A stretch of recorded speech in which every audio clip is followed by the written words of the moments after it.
There is a brewing showdown between Kimani Wamatangi and Kimani Ichung'wah. The health crisis in Kiambu has made it easier for Kimani Ichung'wah to come out specifically to spill the beans on the failure of the current governor, that is Kimani Wamatangi. I would like you to listen to him direct President Ruto to also intervene.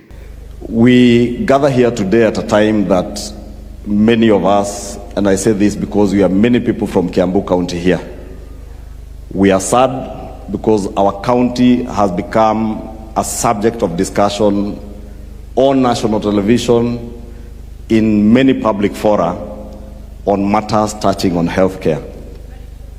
We have seen reports, Your Excellency, in the last few weeks that over 100 plus children have died in our county, and mothers as they gave birth. And Your Excellency, it is not because we do not have facilities. It is because our doctors have been forced to down their tools because the county government of Kiambu has refused to engage them. I thank Governor Sakaja because when doctors in Nairobi downed their tools, he humbled himself and put life ahead of politics and negotiated with his doctors, and they got back to work. Your Excellency, we stand here today as leaders from Kiambu to tell you we are ashamed, very ashamed, that we can be doing politics with the lives of young, newborn children and expectant mothers. Your Excellency, you know, and I have said this before, and you told us in Limuru, anybody who is registered under SHA or under the Social Health Authority, and any public or private hospital that is enlisted under SHA, for level 1 to level 3 hospitals, since SHA is paying all their bills to both our private and public hospitals, nobody should be charging patients when they attend hospitals.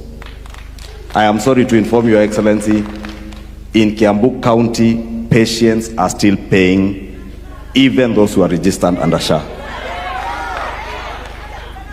Your Excellency, you told us there are 2 counties that are not signed up to on the intergovernmental agreement on provision of diagnostic equipment for our hospitals.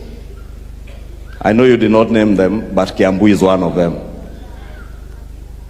I had a meeting with doctors from KMPDU, Your Excellency, and they have pleaded that as the President of the Republic of Kenya, please step in to help us resolve the health crisis that is there in Kiambu.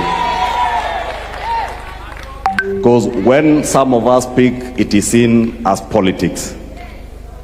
And we have said even in church where we were, Your Excellency, we do not want to do politics with the lives of our people.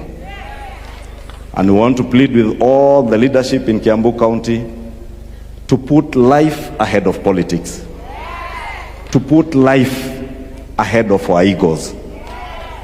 Because if we do that, we'll be safeguarding the lives of not just those mothers and children, but doing what God has purposed to do as leaders.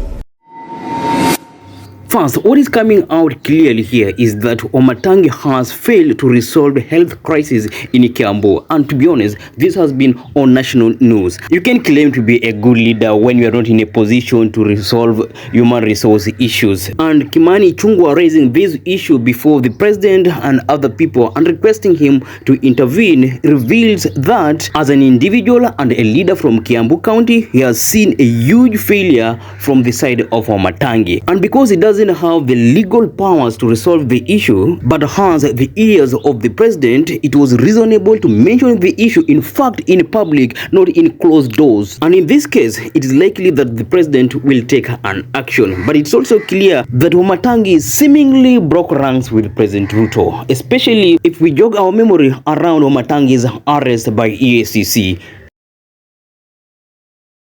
In the administration of President Ruto, Kimani Ichung'wah is becoming one influential figure, and in fact, at some point, he pushed the agenda or a narrative of having Kiambu isolate itself from Mount Kenya region. So here is the point. Kimani is becoming so influential, not just in Kiambu politics, but across Mount Kenya. In this case, President Ruto will rely heavily on Kimani to lead his campaigns in Mount Kenya alongside DP Kindiki. So, because of that, the president will definitely listen to him, and the likes of Kimani Wamatangi will not be happy with that. So, Kimani Wamatangi is likely to see this as political, not care about Kiambu health sector. And also remember this, in this very video, you heard Kimani Ichung'wah draw a comparison between Sakaja and Wamatangi, especially on the issue of resolving health crisis. Now imagine if Sakaja can receive accolades or praises for resolving a health crisis, and here there is someone called Wamatangi who sees himself as a good leader but cannot resolve that. If you have to compare the two, who do you say is a better leader? Definitely in this case, you would say Sakaja is better. Can you just imagine Nairobians saying that Sakaja is better than Wamatangi? How would Nairobians for sure view that leader that Sakaja is better than? Definitely so badly. So in this case, Wamatangi is doing a bad job. But now we can't really tell if Kimani Ichung'wah is interested in becoming Kiambu governor. So it's a matter of wait and see. What do you think about this statement from Kimani Ichung'wah?